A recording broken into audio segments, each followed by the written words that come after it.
What do we mean by a transport system? Well, think of some transport systems that you know about. There are highways where cars and trucks transport goods and people all around the country. There are also river systems on which barges and ships carry freight between different ports. A river system may be most like the transport system within the body. But inside the body, instead of rivers, there are many different pipe-like vessels, and instead of flowing with water, these vessels contain blood. This system of blood and blood vessels transports materials to and from all parts of the body. It carries food from the digestive system to cells throughout the body, which use this food for energy and growth. This transport system also carries oxygen from our lungs to the body's cells. And it brings carbon dioxide waste from the cells back to the lungs, where it is exhaled.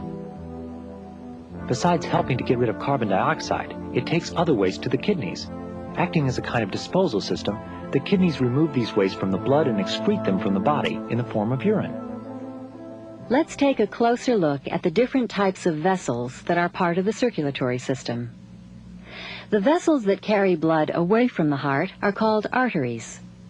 The walls of arteries are thick, muscular, and elastic.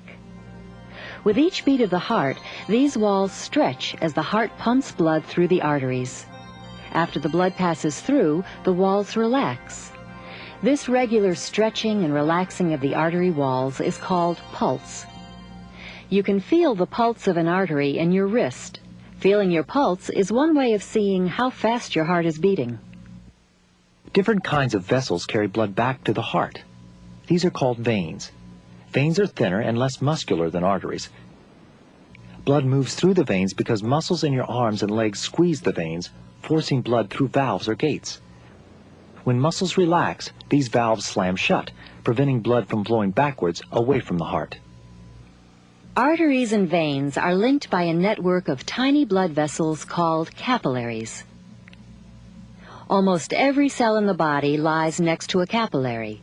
The walls of capillaries are very thin, only one cell thick. Because these walls are so thin, oxygen and food can easily pass from the blood through the capillary walls and into cells.